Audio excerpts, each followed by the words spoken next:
Once the reboot is done, we should see two little icons in the lower right of the screen. We may need to click on the double arrowhead to see the whole collection first, though. One icon is for Gatekeeper, the control app for the WIngate server. The other icon refers to WIngate VPN, which is again outside the scope of this tutorial.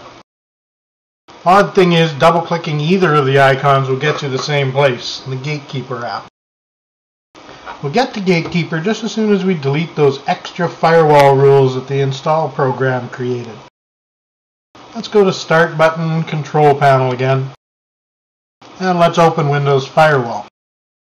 And in the Advanced Settings section, let's take a look at those inbound rules again. You'll see there's a couple of new rules in there that refer to our WIngate installer. If you double-click either of them to open it up, then choose the Programs and Services tab. You'll see they refer to the installer in the directory we ran it from. These rules are useless to us at this point, since they were added by the installer just so it could scan the network for other WIngate-related installations. Let's close the rule description window, and then in both cases we'll right-click on the rule and choose Delete.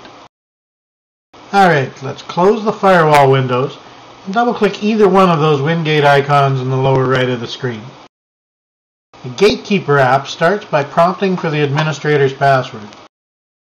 The correct answer at this point is to leave it blank and just click OK.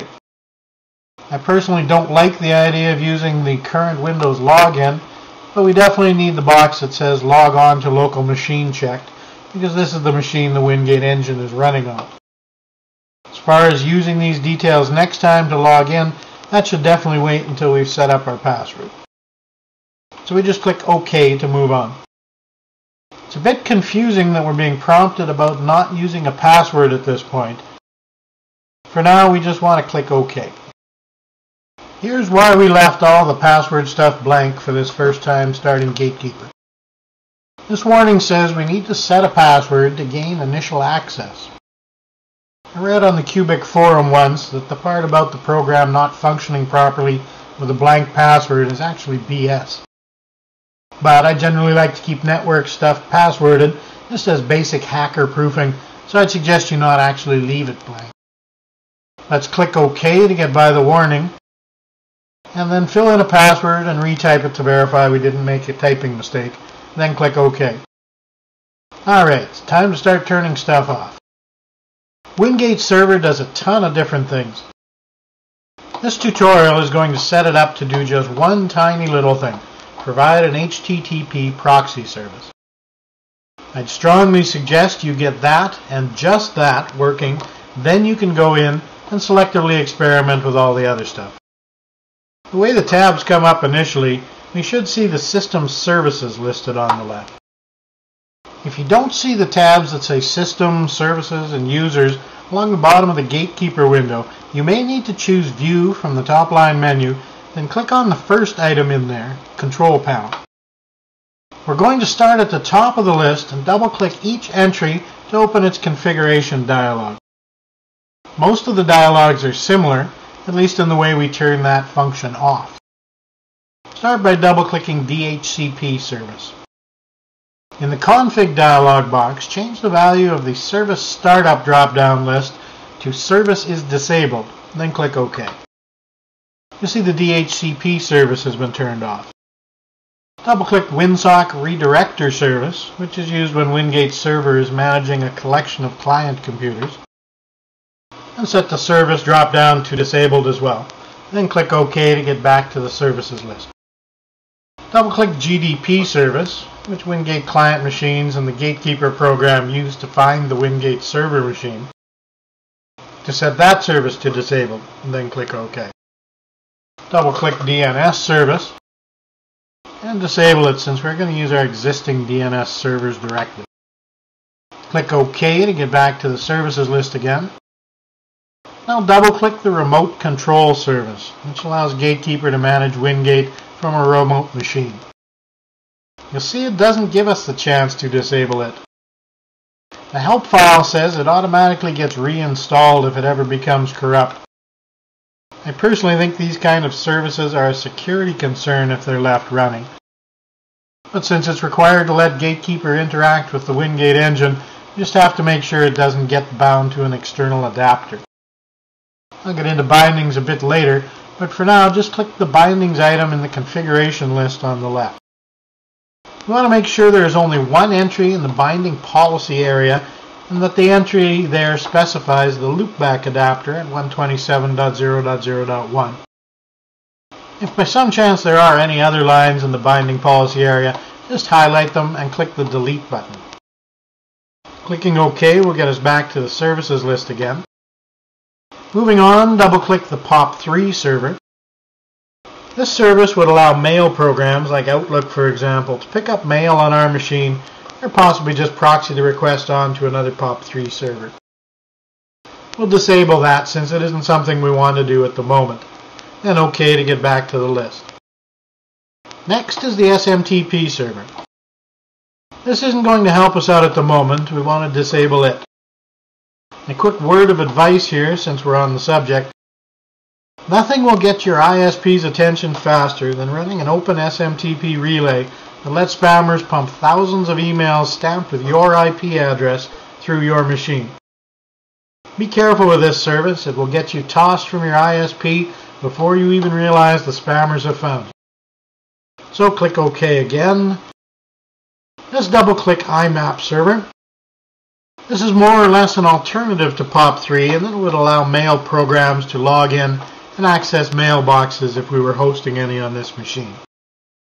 And since we're not, we want to disable the service, and then click OK.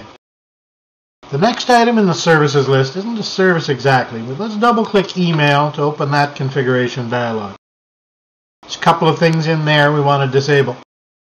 First thing you'll notice is that there's no drop-down list to disable a service. The first thing we want to set is actually under the receiving category that we can select over on the left. I'm not sure if it's actually necessary, but I like to uncheck the box that says Receive Mail while 50 megabytes free on partition. If we then click the category Delivery over on the left, then we can uncheck the box that says Enable Delivery of Mail. This may not be necessary either since we've turned off all our mail services, and I haven't found any good reason not to completely disable all mail functionality if it's not needed. If we try to click OK at this point, you'll find we don't get back to the services list like we expect. WIngate actually wants some mail-related information before it's willing to let us out of this dialog box. Go ahead and try if you like, otherwise just choose Miscellaneous Settings from the categories on the left. The values WIngate demands we enter are the server domain name and system postmaster address. My favorite values for these are no.thank.u for a domain and no@thank.u for an address. Once we enter the value for these two fields, we can click OK to get back to the services list. The caching section contains a few settings like cache size, number of days to hold HTML and other files before refreshing, etc. Most of these settings are more tuning that you might want to consider tweaking at some point in the future. The scheduler item involves how often WIngate does maintenance tasks like purging items from the cache. And I have no real suggestions for changing anything in there. The dialer is used as a failover for when an Ethernet-based system loses connection and needs to fall back to dial-up service. Its default is to be disabled, and I can't see how it would be of any use in a proxy service.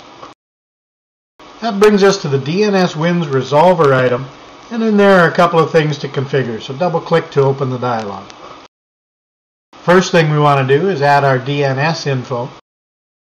Since I have my router configured to forward DNS lookups, I enter my default gateway or router address to the list. Depending on how you are set up, you may have actual DNS server IPs to add here. Simply type the address or addresses into the box with the dots, then hit the Add button. You need to do that once for each DNS server address.